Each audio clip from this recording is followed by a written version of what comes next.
தங்கம் தகர விலைக்கு மாறும் எப்படி என்பதை தெரிய முழுவதும் கேட்டு சிந்தியுங்கள். இந்திய நடுத்தர ஏழை வர்க்க மக்கள் யாரும் ஏமாற்றமடைந்துவிட வேண்டாம். தங்கம் பழங்கால நாணயமாக பயன்பட்டதால், மனிதன் நம்புவதால் மைய வங்கிகள் நாணய யுத்தம் நடத்தி வருகின்றனர். யுத்த முடிவில் 1971 எப்படி தங்கத்திற்கு நிகராக பணம் அச்சிடுவதை கைவிட்டது போல, மைய வங்கிகள் கைவிட்டு வாஸ்ட்ரோ அக்கவுண்ட் வர்த்தகம் போல மாறும். பண்டமாற்று முறைக்கு மாற்றாக வந்த நாணயம் தற்போது மனித வாழ்விற்கு எதற்கு? வருங்காலத் தேவை ரேர் எர்த் எலமெண்ட் 17 தான். அதனால்தான் ட்ரம்ப் அவர்கள் டாலருக்கு மாற்றாக யுவான் வந்துவிடக்கூடாது என்று கிரீன்லாந்தை ஆக்கிரமிப்பு செய்ய துடிக்கிறார். நேற்று சீன அதிபர் கூறிவிட்டார், இனி நாங்கள் யுவானில்தான் வர்த்தகம் நடத்துவோம் என. அதுபோல பிரிக்ஸ் நாடுகள் மாறினால் பயனற்றதாக மாறும் தங்கம். தற்போது அனைத்து நாடுகளும் இன்ஃப்ளேஷன் அடிப்படையில்தான் நாணயம் அச்சிடுகிறது. உங்களை ஏமாற்றவே பெரும் வர்த்தகர்கள் விலை இறங்கி ஏறுவது போல உங்களை வாங்க வைத்து விடுவார்கள்.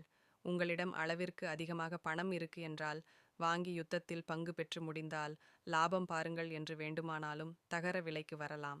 ஏனெனில் அமெரிக்க மைய வங்கியில் மட்டுமே 8000 டன் சும்மா கிடக்கு. இன்றைக்கு படிப்பறிவு குறைவான மனிதன் மட்டுமே ஆபரணமாக அணிந்து வருகின்றனர். வளர்ச்சியடைந்த நாட்டு மக்கள் யாரும் ஆபரணமாக அணிவதில்லை.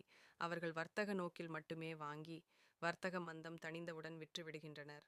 ஆனால் நமது இந்திய நடுத்தர ஏழை வர்க்கம் மட்டும் எதற்கு என்றே தெரியாமல் சேமிப்பு என்று வாங்கி வைத்து வருகின்றனர்.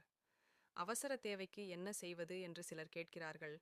பேராசை இல்லாமல் நாம் வங்கியில் கடன் வாங்கி முறையாக செலுத்தினால் கிரெடிட் ரேட் அடிப்படையில் வங்கியில் கடன் வாங்கலாம். நமது தன்மானத்தை ஒரு உலோகத்திடம் விற்க வேண்டிய அவசியமில்லை. சிலர் கேட்கிறார்கள், பெண்ணுக்கு என்ன செய்வதென்று. பெண்கள் ஒன்றும் வீட்டு விலங்கு இல்லை.